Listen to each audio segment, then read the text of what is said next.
Jaipur JDA की Sikar road पर कार्रवाई। 33 बीघा जमीन पर खड़ी बाजरे की फसल को जेसीबी से रौंदा। 20 दिन पहले दिया था जमीन खाली करने का नोटिस। जयपुर विकास प्राधिकरण ने जयपुर में सीकर रोड स्थित जाहोता के पास एक बड़ी कार्यवाही की है।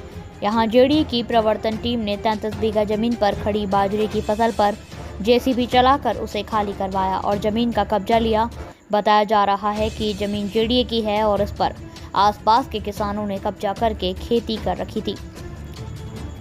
जमीन को खाली करने के लिए जेडीए ने 20 दिन पहले नोटिस भी दिया था।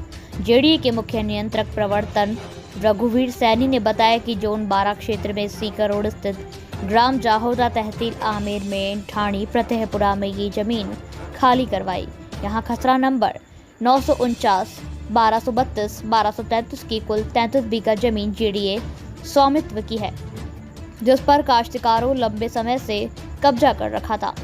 इस जमीन पर कब्जा खाली करने के लिए जेडीए ने 15 जुलाई को लोगों को नोटिस भी जारी किए, लेकिन बावजूद उसके जमीन खाली नहीं की।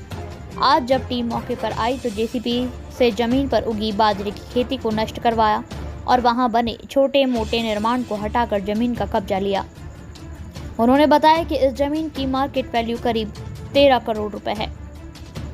इसी तरह जेडीए की टीम ने जोन 8 क्षेत्र में मानसरोवर के पास नारायण विहार बी योजना में पीएचईडी को आवंटित 1000 वर्ग गज जमीन पर हुए कब्जे को भी खाली करवाया। इस जमीन पर कुछ लोगों ने और आसपास के काश्तकारों ने बाउंड्री वॉल तारबंदी करके सब्जियां उगा रखी थी, जिसे हटवाया और जमीन को खाली करवाया। ये जमीन पिछले दिनों जल स्वास्थ्य एवं अभियांत्रिकी विभाग को वाटर टैंक बनाने और ऑफिस खोलने के लिए जमीन आवंटित की थी। Bureau reports, news live Rajasthan, Jaipur.